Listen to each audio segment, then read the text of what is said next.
Hello everyone, welcome back to our channel. So seventh class Telugu లెసన్స్లో భాగంగా మనం third lesson చిన్ని శిశువు గురించి ఈరోజు ఈ వీడియోలో అయితే చెప్పుకుందాము. ఓకేనా? సో మన ప్రీవియస్ వీడియోస్లో వచ్చేసి సిక్స్త్ వరకు కంప్లీట్గా వ్యాకరణాంశాలతో సహా కవిపరిచయాలు, ఇతివృత్తాలు, ఇంకా ప్రక్రియలు, వ్యాకరణాంశాలు అన్నీ కూడా డీటెయిల్డ్గా చెప్పుకోవడం జరిగింది. ఇప్పుడు సెవెంత్ క్లాస్లోని ఫస్ట్ 2 లెసన్స్ కూడా అయిపోయింది. ఇప్పుడు థర్డ్ లెసన్. ఓకేనా? ఫస్ట్ టైం మన ఛానల్ని చూస్తున్న వాళ్ళు ప్లీజ్ సబ్స్క్రైబ్ చేసుకోండి అండ్ ఒక చిన్న లైక్ అయితే ఇచ్చేసేయండి. వీడియోని ఎక్కడ స్కిప్ చేయకుండా చూడండి. ఓకేనా? సో థర్డ్ లెసన్ చిన్ని శిశువు. ఓకేనా? దీని ప్రక్రియ వచ్చేసి పద్యం అనమాట. ఇతివృత్తం వచ్చేసి శైశవ వర్ణన. చిన్ని శిశువు కదా, సో శైశవ వర్ణన చిన్నపిల్లల గురించి వివరించడం అనమాట. ఓకేనా? ఉద్దేశం ఏమిచ్చారు? తల్లిదండ్రులు తమకు పుట్టిన శిశువును చూసి ఆనందిస్తారు. ఆ చిన్నారిని కన్నా, చిన్న, నాన్న, బుజ్జి అని రకరకాల ముద్దు పేర్లతో పిలుస్తుంటారు. ఆ శిశువు నవ్వులు, చేష్టలు చూసి మురిసిపోతుంటారు. అలా అన్నమయ్య బాలకృష్ణుని బాల్యాన్ని ఊహించాడు. అలా అన్నమయ్య వచ్చేసి బాలకృష్ణుడి అంటే మన కృష్ణుడి బాల్యాన్ని ఊహించాడు. దాన్ని వర్ణించిన తీరును చెప్పడమే ఈ పాఠ్యాంశ ఉద్దేశం. ఓకేనా? సో ఈ పాఠ్యాంశ ఉద్దేశం ఏంటి? బాలకృష్ణుడిని అంటే చిన్నగా ఉన్నప్పుడు కృష్ణుడి గురించి వర్ణించడం అనమాట. ఎవరు వర్ణించారు అంటే తాళ్ళపాక అన్నమయ్య గారు. ఓకేనా? తాళ్ళపాక అన్నమయ్య కాలం వచ్చేసి 1408 నుంచి 1503 వరకు. ఓకేనా? అన్నమాచార్యులు కడప జిల్లా తాళ్ళపాక గ్రామంలో జన్మించారు. కడప జిల్లా తాళ్ళపాక గ్రామంలో జన్మించారు. తల్లి లక్కమాంబ, తండ్రి నారాయణ సూరి. ఓకేనా? తల్లి వచ్చేసి లక్కమాంబ, తండ్రి నారాయణ సూరి. అన్నమయ్య క్రీస్తు శకం 1408 నుంచి 1503 మధ్య కాలంలో జీవించాడు. అన్నమయ్య తెలుగులో తిరుమల శ్రీ వెంకటేశ్వర స్వామిని స్తుతిస్తూ 32,000 సంకీర్తనలు రచించిన వాగ్గేయకారుడు. సో శ్రీ వెంకటేశ్వర స్వామి గురించి సంకీర్తనలు ఏ భాషలో రాశాడు అన్నమయ్య అంటే తెలుగులో. చూడండి. ఓకేనా? ఎవరిని స్తుతిస్తూ అంటే శ్రీ వెంకటేశ్వర స్వామిని స్తుతిస్తూ. ఎన్ని వేల సంకీర్తనలు అంటే 32,000 సంకీర్తనలు. ఓకేనా? సో ఇతను సంకీర్తనలు చేశాడు కాబట్టి ఇతన్ని వాగ్గేయకారుడు అని అంటారనమాట. ఓకేనా? అవే కాక 12 శతకాలు, ద్విపద రామాయణము, సంకీర్తన లక్షణము, శృంగార మంజరి, వెంకటాచల మహాత్మ్యము మొదలైనవి కూడా రచించారు. ఏంటంట అన్నమయ్య గారు ఈ 32,000 సంకీర్తనలే కాకుండా 12 శతకాలు, ద్విపద రామాయణం, సంకీర్తనల లక్షణం, శృంగార మంజరి, వెంకటాచల మహాత్మ్యం ఇవన్నీ కూడా రచించారు. ఇందులో కొన్ని అలభ్య రచనలు ఉన్నాయి. అంటే అతను చాలా ఏళ్ల పూర్వం రచయిత కదా, సో కొన్ని అలభ్యం ఉన్నాయన్నమాట. అన్నమయ్య తన రచనలను శ్రీ వెంకటేశ్వర స్వామికి అంకితం చేశాడు. ఎవరికి? శ్రీ వెంకటేశ్వర స్వామికి. సో అన్నమయ్యకు పద కవితా పితామహుడు అనే బిరుదు కలదు. సో చెప్పాను కదా నేను, పద కవితా పితామహుడు అనే బిరుదు ఉంది. పద కవితా పితామహుడు అనే బిరుదు ఎవరికి ఉంది అంటే తాళ్ళపాక అన్నమయ్య గారికి. ఓకేనా? సో ఇదన్నమాట తాళ్ళపాక అన్నమయ్య గురించి. ఓకేనా? సో లెసన్ ఏముందో చూద్దాము. చిన్ని శిశువు ఎన్నడూ చూడమమ్మ ఇటువంటి శిశువు తోయంపు గురుల తోడ దూగేటి శిరసు చింతకాయల వంటి జడల గమ్ముల తోడ మ్రోయుచున్న కనకపు మువ్వల పాదాల తోడ పాయక యశోద వెంట పారాడు శిశువు ముద్దుల వ్రేళ్లతోడ మొరవంక యుంగరాల నిద్దపుంజేతుల పైడి బొద్దుల తోడ అద్దపుంజెక్కులతోడ అప్పలప్పలనినంత గద్దించి యశోదమేను కౌగిలించు శిశువు బలుపైన పొట్ట మీద పాలచారల తోడ నులివేడి వెన్నదిన్న నోరితోడ చెలగి నేడిదే వచ్చి శ్రీ వెంకటాద్రిపై నిలిచి లోకములెల్లా నిలిపిన శిశువు. ఓకేనా? సో దీని సారాంశం చూడండి ఒకసారి. అన్నమయ్య భక్తిభావంతో చిన్ని కృష్ణుడి బాల్య చేష్టలను కళ్ళకు కట్టినట్లు వర్ణించాడు. సో అమ్మలారా, ఇలాంటి చిన్ని శిశువును ముందెన్నడూ చూడలేదు అంటే చూడండి ఇక్కడ, ఎన్నడూ చూడమమ్మ ఇటువంటి శిశువు, ముందెన్నడూ ఇటువంటి శిశువును చూడలేదు. తోయంపు గురులతోడ దూగేటి శిరస్సు అంటే ఈ చిన్ని శిశువు తన శిరస్సును మాటికి ఊపుతున్నాడు. దూగేటి అంటే ఊగేటి. చింతకాయల వంటి జడల గమ్ముల తోడ అంటే అతని జడలు చింతకాయల వలె వంకరలు తిరిగి ఉన్నాయి. ఓకేనా?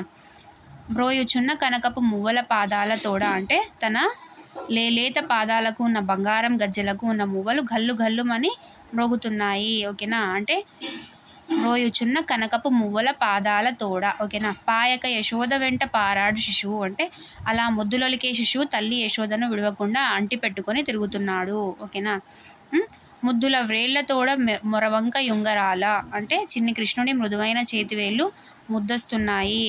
ఓకేనా, ఆ శిశువు చేతివేళ్లకు మెరిసే ఉంగరాలున్నాయి అని అర్థం అనమాట. ఓకేనా, నిద్దపుంజేతుల పైడి బొద్దుల తోడ అంటే అతని అద్దపుంజెక్కిళ్ళ తోడ అప్పలప్పలని నంత గద్దించి యశోద మేను కౌగిలించి శిశువు అంటే అతని చెక్కిళ్ళు అద్దం వలె మెరుస్తున్నాయి. చెక్కిళ్ళు అంటే చంపలు. ఓకేనా, అతని చెక్కిళ్ళు అద్దం వలె మెరుస్తున్నాయి.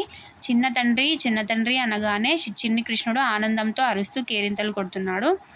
యశోద దగ్గరకు వెళ్ళి ఆమెను గట్టిగా కౌగిలించుకున్నాడు. ఓకేనా, అప్పలప్పలని అనినంత అంటే చిన్ని తండ్రి అనడంతో అని. ఓకేనా, తర్వాత ఏంటి, బలుపైన పొట్ట మీద పాలచారల తోడ అంటే చిన్ని కృష్ణుడు కడుపు నిండా పాలు తాగాడు.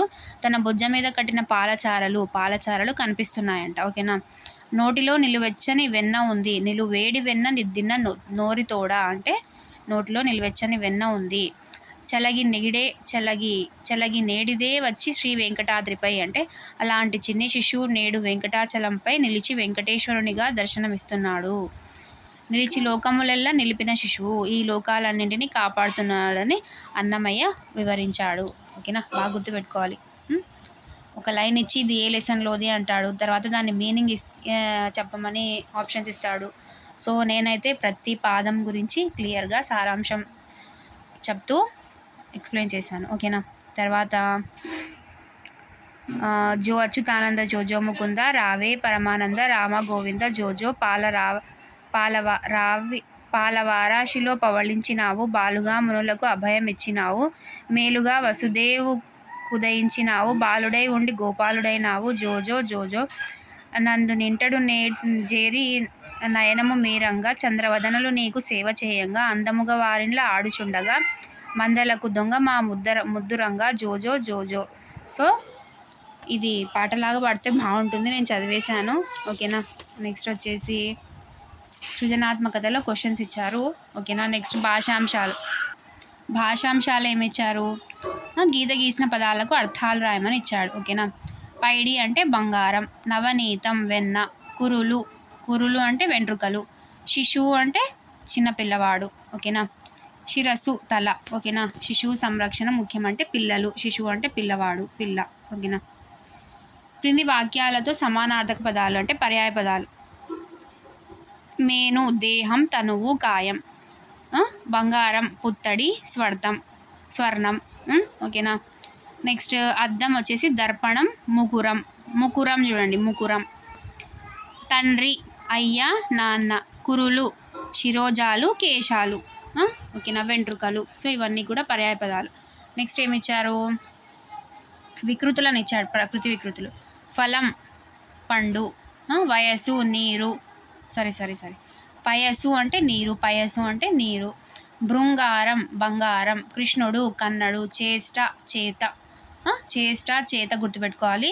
పయసు నీరు గుర్తుపెట్టుకోవాలి, పయసు నీరు. ఓకేనా, నెక్స్ట్ వ్యతిరేకాలు చూడండి, చిన్న పెద్ద, కోపం శాంతం, తినక, పైన క్రింద, వేడి చల్లని. ఓకేనా, సో ఇవన్నీ కూడా వ్యతిరేకాలు. సో ఇక్కడ ఏమి ఇచ్చారు, పట్టిక ఇచ్చారు. పట్టిక ఆధారంగా కొన్ని పదాలను ఇచ్చాడు. మువ్వలు, ఉదాహరణకు మువ్వలంట అంటే ఇక్కడ ఏమున్నాయో అవి రాయాలా. ఎస్, శిరస్సు, పైడి, శిశువు, వెన్న, కౌగిలించు, మువ్వలు, పాలు, ముంగురులు, అన్నమయ్య. సో ఇవన్నీ ఉన్నాయి ఇక్కడ. నెక్స్ట్ వ్యాకరణ అంశాల్లో నిత్యం, గీత గీసిన పదాలను పరిశీలించండి. అసలు ఇక్కడ గీతనే గీయలేదు. టంగుటూరి ప్రకాశం పంతులు తెల్లవారికి సింహస్వప్నం, నాకు తెలిసి సింహస్వప్నం ఉంటుంది. చుక్కలు మిలమిల మెరుస్తాయి, ఎందుకని మిలమిల మెరుస్తాయి. కొత్తగా వచ్చిన వ్యక్తి ఎవరు, వ్యక్తిని మీరెవరు అని నాన్న అడిగాడు. మా రాజు మనసైన రాజు. ప్రజలు అల్లూరి సీతారామరాజు ఎక్కడని అడిగారు. సో ఏమిచ్చారో చూద్దాం. సో ఇక్కడ ఏమిచ్చారంటే కొన్ని విడదీసి రాయమని పదాలు ఇచ్చారు. సో ఏంటవి, ప్రకాశం అతడు అంటే ప్రకాశము ప్లస్ అతడు, ఎందుకని ఎందుకు ప్లస్ అని, మీరెవరు మీరు ప్లస్ ఎవరు, మనసైనా మనసు ప్లస్ అయినా, రాజు ఎక్కడ రాజు ప్లస్ ఎక్కడ. సో సో ఇక్కడ చూడండి పరస్వరం, ఇంతకు ముందు క్లాస్లోనే మనం పూర్వస్వరం పరస్వరం గురించి మాట్లాడుకున్నాం కదా. సో ఇక్కడ చూడండి ఎందుకులో కూలో ఊ ఉంది కదా, కూలో ఊ ఉంది. సో ఇది పూర్వస్వరం. ఇక్కడ కవిలో ఆ అచ్చు ఆ ఉంది. సో ఇది పరస్వరం. అంటే ఊ అనే పూర్వస్వరానికి అచ్చు పరమైతే, ఏ అచ్చు అయినా సరే పరమైతే అది నిత్యం అవుతుంది, అంటే అది ఉత్వసంధి. ఓకేనా. మనం సందులు చెప్పుకునేటప్పుడు చాలా క్లియర్గా చెప్పుకుందాం. ఓకేనా. పై పదాలలో పూర్వస్వరం ఊ ఉంది, దాని పరస్వరంగా ఆ ఈ ఊ ఏ ఓ వంటి ఏదైనా అచ్చుపరమైన సందర్భంలో సంధి తప్పకుండా జరుగుతుంది. అంటే పూర్వస్వరానికి పరస్వరం ఏ అచ్చుతో అయినా పరస్వరం జరిగి సంధి జరిగితే, సంధి అలా ఉంటే సంధి ఖచ్చితంగా జరుగుతుంది అంట. ఓకేనా. సంధి అంటే పూర్వపరస్వరాలకు పరస్వరం ఏకాదేశం కావడం అని తెలుసుకున్నాం. సంధి అంటే ఏంటంట, పూర్వ పరస్వరాలకు పరస్వరం ఏకాదేశం కావడం. అంటే ఇది పూర్వస్వరం, ఇది పరస్వరం, ఈ రెండు కలిస్తే పరస్వరం ఏకాదేశం అవుతుంది. అంటే ఎందుకు ప్లస్ అని, కని కాదు ఇక్కడ, ఎందుకు ప్లస్ అని, సారీ ఎవరో పిల్లవాడు రాశాడు ఇక్కడ, ఎందుకు ప్లస్ అని అంటున్నాం కదా. సో ఇక్కడ ఈ ఎందుకులో పూర్వస్వరం ఊ పోయి పరస్వరమైన ఆ ఉంటుందన్నమాట. ఎక్కడ సంధి చేసిందాం ఎందుకనిలో. ఓకేనా. సో అది అలా అయితే అది ఏంటంట, ఏకాదేశం కావడం అని అంటాం. సో ఈ విధంగా తప్పకుండా జరిగే సంధిని ఏమంటాము, నిత్యం అంటాం. సో తప్పకుండా సంధి జరగాలంటే ఏం జరగాలి, పూర్వస్వరంలో పూర్వస్వరానికి పరస్వరం ఏకాదేశం కావడం అన్నమాట. సో అలా ఏకాదేశం అయితే తప్పకుండా సంధి జరుగుతుంది. ఓకేనా. తర్వాత నిషేధం అంటే నిత్యం అంటే ఏంటో చూసాం కదా. ఇప్పుడు తప్పకుండా జరిగే సంధిని నిత్యం అంటాం. ఓకేనా. నిషేధం అంటే ఏంటో చూద్దాం. కొత్త బట్టలు మాయమ్మ ఇచ్చింది, మాయమ్మ వ్యవసాయం చేస్తున్నది, ఓయమ్మ నీ కుమారుడు అల్లరి పిల్లవాడు, రాముని దూత ఇతడు, మా ఇల్లు గాంధీనగర్లో ఉంది. సో ఇక్కడ చూడండి, ఇక్కడ అన్ని వర్డ్స్ మాయమ్మ మా ప్లస్ అమ్మ, మాయయ్య మా ప్లస్ అయ్య, ఓయమ్మ ఓ ప్లస్ అమ్మ, దూత ఇతడు దూత ప్లస్ ఇతడు, మా ఇల్లు మా ప్లస్ ఇల్లు. సో ఇక్కడ పూర్వస్వరం ఆ అనే అచ్చు ఉంది పూర్వస్వరంలో, పరస్వరంగా ఆ ఉన్నప్పటికీ వాటి మధ్య సంధి జరగలేదు కదా. అంటే కరెక్ట్గా ఒక్క ఎగ్జాంపుల్ చెప్తే అర్థమవుతుంది. చూడండి ఫస్ట్ ఎగ్జాంపులే తీసుకోండి. ఓకేనా. ఇక్కడ ఫస్ట్ ఎగ్జాంపులే తీసుకోండి. మాలో మా పూర్వస్వరం కదా, అంటే ఆ వచ్చింది. సో ఇక్కడ పరస్వరం ఆ కదా. సో ఇక్కడ ఏముంది, పరస్వరం ఆ ఉంది. సో ఇవి రెండు కలిపి సంధి చేయబడితే కలిపి రాసిన అక్షరంలో ఏం రావాలి, పరస్వరం రావాలి. అవునా. మాయమ్మ మాయమ్మ వచ్చిందా. అంటే ఇక్కడ మాలో మా రావాలి, అంటే పూర్వ పర కలిపి పరస్వరం రావాలి కదా, మయమ్మ. సో అలా రాలేదు, నిషేధించబడింది. ఇక్కడ కూడా అంతే, మాలో ఆ వచ్చింది, ఆ ప్లస్ ఆ పరస్వరం కావాలి కదా. ఎక్కడైంది ఇక్కడ, మాయమ్మ ఓయమ్మ దూత ఇతడు. సో ఏదైతే పరస్వరం ఉందో పూర్వస్వరం ఉందో అదే ఉంది సంధిలో కూడా. సో చూద్దాం ఇక్కడ మ్యాటర్ ఏమి ఇచ్చారు. పూర్వస్వరంగా ఆ అనే అచ్చు ఉంది, పరస్వరంగా ఆ ఉన్నప్పటికీ వాటి మధ్య సంధి జరగలేదు కదా సంధి. అప్పుడు ఆ రెండు స్వరాల మధ్యన అదనంగా ఈ వచ్చింది, యా వచ్చింది కదా, ఈ విధంగా సంధి జరగని స్థితిని నిషేధం అంటాం. ఓకేనా. సో ఈ సంధికి పేరు ఏంటి అంటే ఎడాగమ సంధి. సో మళ్ళీ వస్తుంది మీకు, నేను చెప్తాను తర్వాత సంధుల్లో. సో ఇలా సంధి జరగకపోతే, సంధి జరగాలంటే రూల్ ఏమని మాట్లాడుకున్నాం మనము, పూర్వస్వరము పరస్వరము ఏకాదేశం కావాలి. అంటే పరస్వరంలోని అచ్చు పూర్వస్వరం అచ్చు రెండు కలిసి పరస్వరం అచ్చులాగానే రావాలన్నమాట. మొత్తం రాసినప్పుడు, మొత్తం వర్డ్ రాసినప్పుడు, పదం రాసినప్పుడు. సో అలా జరగకపోతే సంధి జరగనట్లు. సో అలా సంధి ఏకాదేశం అయితే అది ఏకాదేశం అయినట్లు, నిత్యం అయినట్లు, ఎప్పుడూ జరుగుతుంది అని అర్థం. సో ఇలాంటివి నిషేధం. ఓకేనా.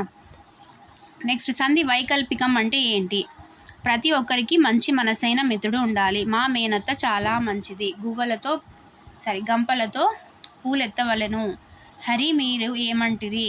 సో ఇక్కడ చూడండి పదాలను విడదీసిన పదాలను కలిపి రాయమన్నాడు. మనసు ప్లస్ అయినా మనసైనా రాయొచ్చు, మనసైనా అని కూడా రాయొచ్చు.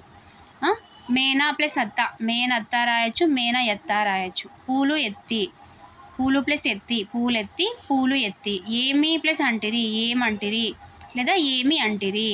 సో ఇక్కడ ఉదాహరణలో ఒకసారి నిత్యంగా మరొకసారి నిషేధంగా జరుగుతుంది. అంటే ఇది నిత్యం, మేనత్త నిత్యం, ఇది నిషేధం అన్నమాట. ఓకేనా. సో ఇలా ఒక చోట ఒకసారి వ్యాకరణ కార్యం ప్రవర్తించి మరొకసారి ప్రవర్తించకపోవడం ఉంటుంది. ఇలా జరిగే విధానాన్ని వైకల్పికం అంటారు. అంటే రెండు సాధ్యం అవుతాయి. ఈ రెండు సాధ్యం అయ్యే వాటిలో ఏం జరుగుతుంది, సంధి వైకల్పికం జరుగుతుంది. ఓకేనా. నెక్స్ట్ బహుళం. బహుళంలో ఏముంది, మా పెద్దన్న మామిడి పండు తిన్నాడు, మా పెద్దన్న మామిడి పండు తిన్నాడు. మా వదిన పుట్టినిల్లు నెల్లూరు, నేను వేసవి సెలవుల్లో మా మేనత్త ఇంటికి వెళ్ళాను, మేనయత్త ప్రేమగా చూసింది, నేను నిద్రలో ఒకానొక సమయంలో ఉలిక్కి పడతాను. సో ఇవన్నీ అన్నమాట. ఓకేనా. సో కింది పదాలను విడదీయండి.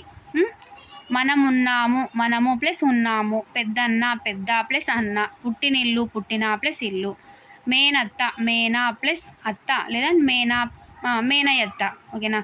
ఒకానొక, ఒక ప్లస్ ఒక. సో ఇవన్నీ చూసుకుంటే పై ఉదాహరణలు గమనించండి. అన్ని రూపాలలోనూ పూర్వస్వరంగా ఆ పరస్వరం అచ్చు ఉన్నప్పటికీ సంధి కార్యం కొన్ని చోట్ల నిత్యంగా, కొన్ని చోట్ల నిషేధంగా, కొన్ని చోట్ల వైకల్పికంగా, కొన్ని చోట్ల అన్య విధంగా జరిగింది కదా. సో ఇలా జరిగితే దాన్ని బహుళం అంటాం. ఓకేనా. అంటే పెద్దన్న పెద్ద ప్లస్ అన్న. సో ఇక్కడ ఏంటి, ఈ పదంలో సంధి నిత్యం అన్నమాట. పుట్టినిల్లు పుట్టిన ప్లస్ ఇల్లు, ఇక్కడ కూడా అంతే. మేనత్త, సో దీన్ని మనం ఎలా రాయొచ్చు, మేనయత్త, మేనా ప్లస్ అత్త, మేనత్త రాయొచ్చు, మేనయత్త అని కూడా రాయొచ్చు.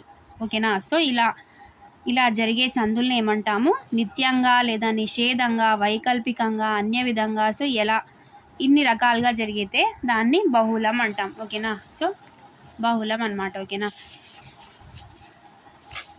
నెక్స్ట్ ఇక్కడ విభక్తి ఇచ్చాడు చూడండి, తృతీయ విభక్తి గురించి. ఇంతకు ముందు లెసన్లో ద్వితీయ విభక్తి గురించి ఇచ్చాడు కదా, ఇక్కడ తృతీయ విభక్తి. బోయవాడు బాణంతో పక్షిని కొట్టాడు, తో ఉంది మధ్యలో అక్కడ. దేవుని భక్తి శ్రద్ధలతో పూజించాడు. వాల్మీకి 24,000 శ్లోకాలతో రామాయణం రచించాడు. కుశలవులు సప్తస్వరాలతో పాట పాడారు. ఓకేనా. సో చూడండి వాక్య రూపంలో రాండి. సో రాసేసాం, మనం చదివేసాము. తో అనే ప్రత్యయం వాక్యాలను అర్థవంతంగా మార్చింది. వాక్యంలోని పదాల మధ్య చేతన్, చేన్, తోడన్, తోన్ అనే ప్రత్యయాలను తృతీయ విభక్తి అంటారు. సాధారణంగా కారణాన్ని, ఉపయోగాన్ని, సాధనాన్ని గురించి చెప్పే సందర్భంలో తృతీయ విభక్తిని ఉపయోగిస్తారు. ఓకేనా. ఎస్, కారణాన్ని, ఉపయోగాన్ని, సాధనాన్ని గురించి చెప్పే సందర్భంలో తృతీయ విభక్తిని ఉపయోగిస్తారంట. ఓకేనా.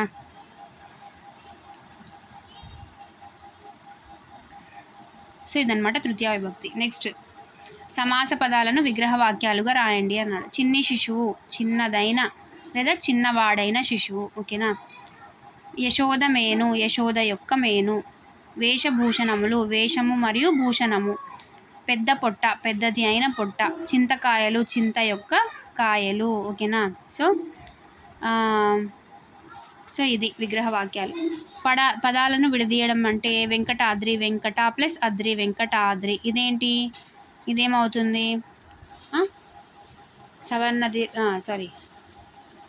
అత్వసంధి అవుతుంది కదా. తూగేటి, తూగు ప్లస్ ఏటి, తూగేటి. ఉత్వసంధి. లోకములెల్ల, లోకములు ప్లస్ ఎల్ల, ఇది కూడా ఉత్వసంధి. సరేనా. నెక్స్ట్ ఇక్కడ చమత్కార పద్యం ఇచ్చాడు చూడండి. యోధెవ్వడు కురుబలమున మాధవ సగుడేమి ఎక్కి మరి తిరుగాడున్, సాధించెనెవని రాముడు రాధేయుడు నందినెక్కి రావణు గెల్చన్. ఓకేనా. కౌరవ సైన్యంలో యోధుడెవడు కురుబలమున, కురు అంటే కౌరవులు. కౌరవ సైన్యంలో యోధుడెవరు, మాధవ సకుడేమి మరి ఎక్కి మరి తిరుగాడును అంటే శివుడు ఏ వాహనాన్ని ఎక్కి తిరుగుతాడు. సాధించెనెవని రాముడు, రాముడు ఎవరిపై విజయాన్ని సాధించాడు. రాధేయుడు నందినెక్కి రావణు గెలిచను అంటే కర్ణుడు నందినెక్కి రావణాసురుని గెలిచాడు. ఓకేనా. సో పై 3 పాదాల్లోని ప్రశ్నలకు సమాధానం చివరి పాదంలోనే ఉంది. కర్ణుడు నందినెక్కి రావణాసురుని గెలిచారు. కౌరవ సైన్యంలో యోధుడు ఎవరు అంటే కర్ణుడు. ఓకేనా. శివుడు ఏ వాహనాన్ని ఎక్కి తిరుగుతాడు అంటే నందినెక్కి. రాముడు ఎవరిపై విజయాన్ని సాధించాడు అంటే రావణాసురుడిపై. సో ఇలా అన్నమాట చమత్కార పద్యం. చతుర్దశ భువనాలు అంటే 14 లోకాలు. సప్త అధోలోకాలు అంటే 7. సప్త ఊర్ధ్వలోకాలు అంటే 7.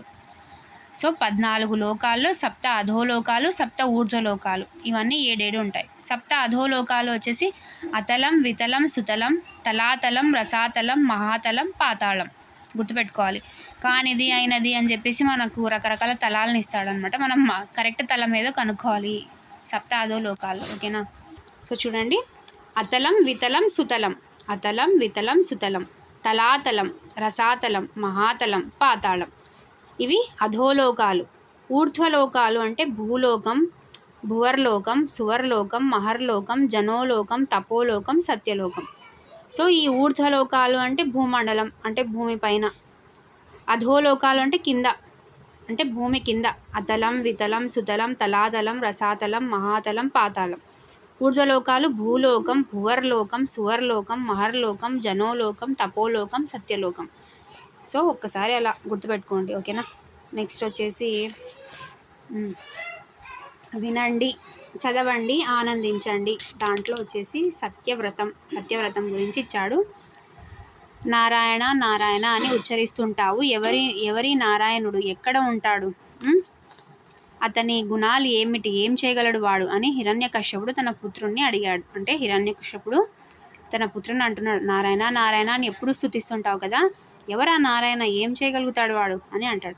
తండ్రి, నారాయణుడు అంటే ఈశ్వరుడు, సృష్టికర్త, సర్వశక్తిమంతుడు అన్నాడు ప్రహ్లాదుడు. చాలించు నీ ప్రలాపం. తండ్రికి కోపం వచ్చింది. లేదు తండ్రి, ఇది సత్యం. ఆయన సర్వవ్యాపకుడు, సర్వజ్ఞుడు, సర్వశక్తిమంతుడు. నేనే సర్వశక్తిమంతుణ్ణి. మూర్ఖుడా, నేనే ఈశ్వరుణ్ణి. నారాయణ నారాయణ అనే జపం మాని ఇక నుండి నీవు నా నామాన్ని జపించాలి. తెలిసిందా? లేదు, మీరు నాకు తండ్రి, పూజ్యులు, కానీ నేను మీ నామాన్ని జపించలేను. మిమ్మల్ని తండ్రిగా గౌరవించగలను అన్నాడు ప్రహ్లాదుడు. రాజైన హిరణ్యకశ్యపుడు ప్రహ్లాదుని కష్టాలకు లోను చేసి చంపవలసినదిగా మంత్రి గారిని ఆదేశించాడు. ప్రహ్లాదుని సముద్రంలో ముంచారు. కొండపై నుండి కిందికి తోశారు. కానీ ప్రహ్లాదుడికి ఏమీ కాలేదు. హాలికాదేవి ప్రహ్లాదుని తీసుకుని అగ్నిలో దూకింది. ఆమె అగ్నిలో దూకి భస్మమైంది. కానీ ప్రహ్లాదుడు క్షేమంగా ఉన్నాడు. చివరికి మళ్ళీ ప్రహ్లాదునికి నచ్చ చెప్పాలని ప్రయత్నించాడు. కానీ అతను అంగీకరించలేదు. అతని నోటి నుండి కేవలం నారాయణ నారాయణ అనే మాటలు మాత్రమే వస్తున్నాయి. అప్పుడు హిరణ్యకశ్యపుడు, ఈ స్తంభంలో నారాయణను చూపించగలవా అని ప్రహ్లాదుని ప్రశ్నించాడు. తండ్రి, నారాయణుడు ఇందుగలడు అందులేడు అనే సందేహం వద్దు, అంతటా వ్యాపించి ఉంటాడు అని చెప్పాడు. వెంటనే హిరణ్యకశ్యపుడు తన గదతో ఆ స్తంభాన్ని గట్టిగా కొట్టాడు. అందులో నుండి నృసింహస్వామి ప్రత్యక్షమైనాడు. ఆయన ప్రహ్లాదుని తండ్రి అయిన హిరణ్యకశ్యపుని వధించాడు. భక్తుడైన ప్రహ్లాదుని ఆశీర్వదించి వరం ఇచ్చాడు. నీవు తేజశాలివి అవుతావు, మహాత్ముడివి అవుతావు, విద్వాంసుడవు అవుతావు అని ఇలా చెప్పి ఆయన అంతర్ధానం అయినాడు. ఓకేనా. అంటే మాయమైపోయినాడు. ఓకేనా. ప్రహ్లాదుడు ధన్యుడు, అతని హరిభక్తి ధన్యం. ఓకేనా. అర్థమైంది కదా. సత్యవ్రతం అనమాట అది. అంటే సత్యాన్ని నమ్ముకొని చేయడం అనమాట. ఓకేనా. ఆంధ్రుడై జన్మించుట, ఆంధ్ర భాష మాట్లాడట ఎన్నో జన్మల తపఫలం అని చెప్పింది ఎవరు? అయ్యప్ప దీక్షితులు. ఆంధ్రుడై జన్మించడము, ఆంధ్ర భాష మాట్లాడము ఎన్నో జన్మల తపఫలము అని చెప్పింది ఎవరు? Ayyappa Dikshitulu. So next lesson వచ్చేసి మర్రి చెట్టు. సో ఇది వచ్చేసి ప్రక్రియ వచ్చేసి స్వగతం లేదా స్కెచ్. ఇతివృత్తం వచ్చేసి సహానుభూతి. ఓకేనా. మర్రి చెట్టు, ఇతివృత్తం వచ్చేసి సహానుభూతి. ఓకేనా. ఉద్దేశం ఏంటి అంటే, నిత్యం మన పరిసరాల్లో చెట్లు, జంతువులు, పక్షులు వంటి మూగజీవులను చూస్తుంటాం. వాటికి కూడా కొన్ని ఆలోచనలు, అనుభవాలు, అనుభూతులు ఉంటాయి. వాటిని అవి తమ మాటల్లో వివరిస్తే ఎలా ఉంటుందో చెప్పడమే ఈ పాఠం ఉద్దేశం. ఓకేనా. జంతువులకు, పక్షులకు అంటే నోరు లేని వాటికి వాటి ఆలోచనలు, వాటి అనుభవాలు, అనుభూతులు ఎలా ఉంటాయి అని చెప్పడమే ఈ పాఠ్యాంశ ఉద్దేశం అన్నమాట. సో రచించింది ఎవరు? త్రిపురనేని గోపీచంద్. నేను ఎలా గుర్తుపెట్టుకోమని చెప్పాను ఇంతకుముందు మనం కంటెంట్ చూస్తున్నప్పుడు, అంటే విషయాలు ఏమి ఇచ్చారని చూసినప్పుడు, మర్రి చెట్టు కింద గోపి కూర్చున్నాడు అని గుర్తుపెట్టుకుంటే త్రిపురనేని గోపీచంద్ గుర్తుంటాడు అని చెప్పాను కదా. ఎస్. ఇతని కాలం వచ్చేసి 1910 టు 1962. త్రిపురనేని గోపీచంద్ కృష్ణా జిల్లా అంగలూరు గ్రామంలో జన్మించారు. ఓకేనా, కృష్ణా జిల్లా అంగలూరు గ్రామంలో జన్మించాడనమాట. ఎవరు? త్రిపురనేని గోపీచంద్. సో తండ్రి త్రిపురనేని రామస్వామి, తల్లి పున్నమాంబ. తండ్రి త్రిపురనేని రామస్వామి, తల్లి పున్నమాంబ. ధర్మవడ్డీ, మమకారం, తండ్రులు కొడుకులు, మాకు ఉన్నాయి స్వగతాలు, పోస్ట్ చేయని ఉత్తరాలు. ఓకేనా, ఇలా గుర్తుపెట్టుకుంటే, సో ఇలా ఎలా గుర్తుపెట్టుకుంటే తండ్రి కొడుకులు వచ్చేసి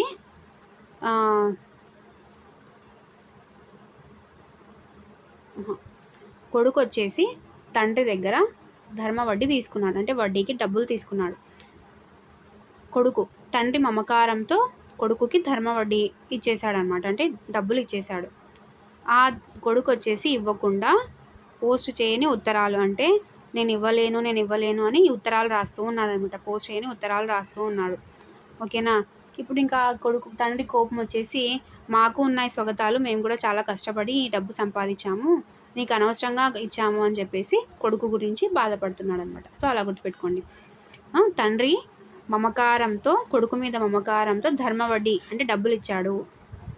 కొడుకు డబ్బులు ఇవ్వలేక పోస్ట్ చేయని ఉత్తరాలు రాస్తూ ఉంటాడనమాట. సో అప్పుడు తండ్రి కోపం వచ్చేసి, మాకు ఉన్నాయి స్వగతాలు, అంటే మాకు ఉన్నాయి అంటే మా పాస్ట్ మాకుంది, మేము కూడా చాలా కష్టపడి డబ్బులు సంపాదించాము, నీకు ఊరికే ఇచ్చాము అనుకుంటున్నావా అని చెప్పేసి తిడతాడు. సో ఇలా గుర్తుపెట్టుకోండి. ధర్మ వడ్డీ, మమకారం, తండ్రులు కొడుకులు, మాకు ఉన్నాయి స్వగతాలు, పోస్ట్ చేయని ఉత్తరాలు. సో వీరి పండిత పరమేశ్వర శాస్త్రి వీలునామా అనే రచనకు కేంద్ర సాహిత్య అకాడమీ బహుమతి లభించింది. ఓకేనా, ఇతను రాసిన పండిత పరమేశ్వర శాస్త్రి వీలునామా, దీనికి కేంద్ర సాహిత్య అకాడమీ అవార్డు వచ్చింది. ఓకేనా, సో మర్రి చెట్టు. ఈ లెసన్ అసలు చాలా పెద్దగా ఉంది. నాకు తెలిసి ఇది చదవడం అనేది ఇప్పుడు అస్సలు అవ్వదు. ఓకేనా, సో మీకు టైం ఉంటే ఒకసారి మీరు చదివేసుకోండి. రివిజన్కి ఇంత పెద్ద పెద్ద లెసన్స్ చదవడం అనేది కరెక్ట్ కాదు. ఓకేనా, సో ఏం లేదండి, బ్రీఫ్గా చెప్పాలంటే ఆ మర్రి చెట్టు అనేది తన బాధను, అంటే తన చెట్లను నరకడము, మళ్ళీ మొక్కలు వచ్చి అది చెట్టు పెద్దదిగా అవ్వడము, సో దాని కింద చిన్న చిన్న పిల్లవాళ్ళు ఆడుకునే పిల్లవాళ్ళు, తన మర్రి ఊడలతో ఆడుకునే పిల్లవాళ్ళు పెద్దగా అయ్యి ఆ ఊరికి సర్పంచ్ అయిపోయి కనీసం ఆ చెట్టును పట్టించుకోకుండా ఆ చెట్టును నరికేయడము, కొమ్మల్ని నరికేయడము. ఓకేనా, మొదలకే నరికేయడము. సో అలా చేసి ఇంకా ఏంటి, ఉమ్మడము, ఓకేనా, మూత్రాలు అవన్నీ చేయడము ఆ చెట్టు దగ్గరే. సో తనకు బాధగా అనిపించే పనులన్నీ చేయడము. సో ఇలా ఆ ఊరి వాళ్ళు పట్టించుకోకపోవడాన్ని, తన బాధను గుండె బరువైన ఒక వ్యక్తి ఎలా మాట్లాడితే ఉంటుందో ఆ విధంగా తన బాధను మొత్తం చెప్పుకుంటుందన్నమాట ఈ మర్రి చెట్టు. సో ఓకేనా, సో తను బాధపడుతుందన్నమాట. సో వాళ్ళే నా మనుషులు, మాకు లేదా అంటే ఏంటి, ఒకవేళ అతను నా సంగతి పట్టించుకోకపోయినా పెరిగి పెద్దదాన్నయ్యేది ఎప్పుడు, ఈ మానవులు ఎందుకు ఇంత క్రూరంగా ప్రవర్తిస్తున్నారంటే, చెట్టు కొట్టేయడం, దాన్ని నరికి అమ్ముకోవడం, లేదంటే వాళ్ళే వాడుకోవడము, మళ్ళీ అది చిగురించి మొక్క రావడము. సో అంటే దాన్ని పట్టించుకోరు, దాంతో ఉన్న అంటే ఏమంటారు, దాంతో ఉన్న యూజ్ని మాత్రం యూజ్ చేసుకుంటారు, మొత్తం పట్టించుకోరు అనేసి. ఓకేనా, నెక్స్ట్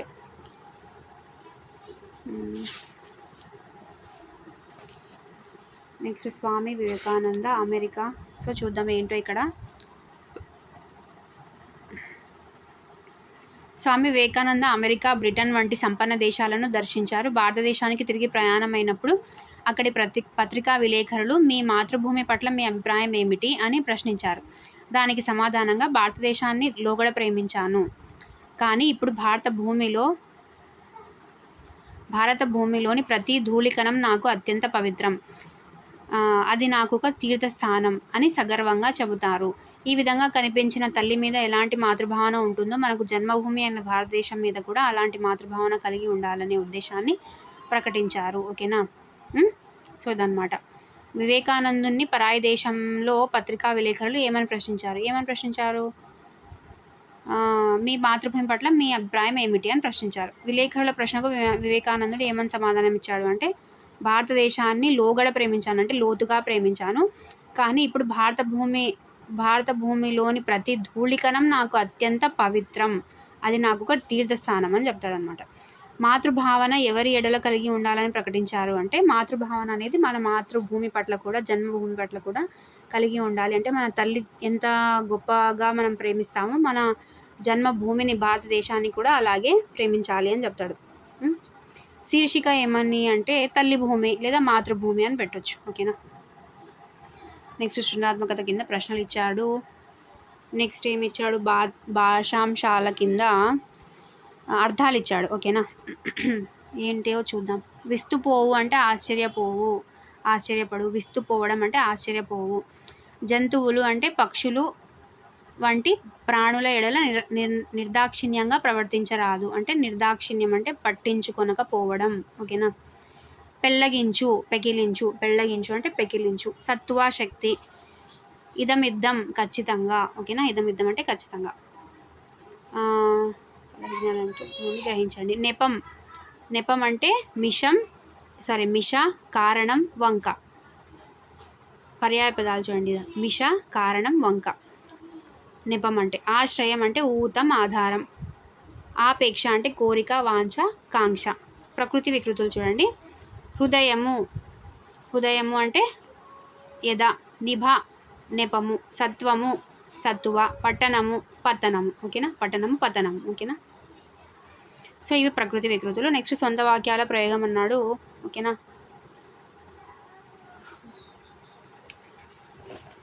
నెక్స్ట్ వచ్చేసి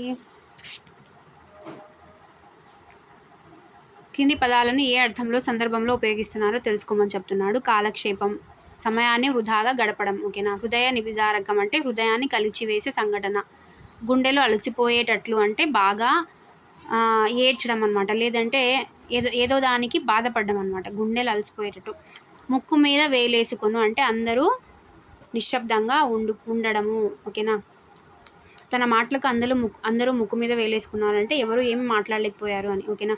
గుండె చెరువగు అంటే ఏదో ఒక విషయానికి బాగా బాధపడి బాగా ఏడ్చడం. ఓకేనా. గుండె చెరువు అయింది అంటాం కదా అలా.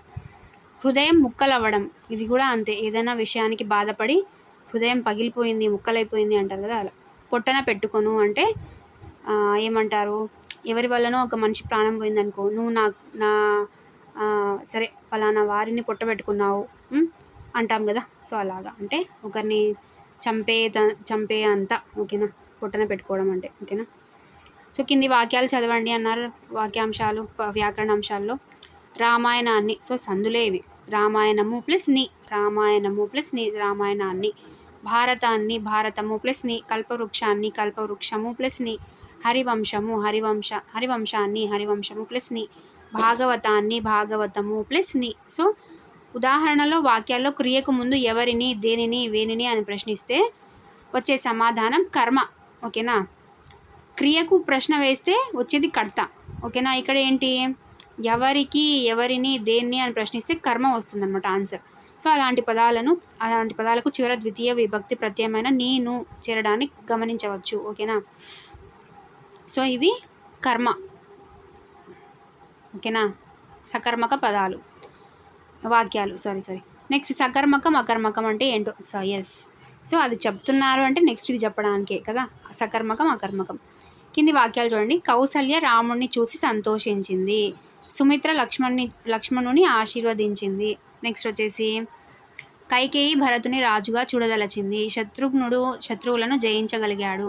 సో పై ఉదాహరణలో క్రియకు ముందు ఎవరిని, దేన్ని, వేన్ని అని క్వశ్చన్ వేసుకుంటే ఆన్సర్ కర్మ వస్తుంది. సో ఈ అన్ని వాక్యాలను ఏమంటారు అంటే సకర్మకాలు అంటారు. అంటే కర్మ వచ్చింది ఆన్సర్ అంటే దాంట్లో కర్మ ఉంది. సో అవి సకర్మకాలు.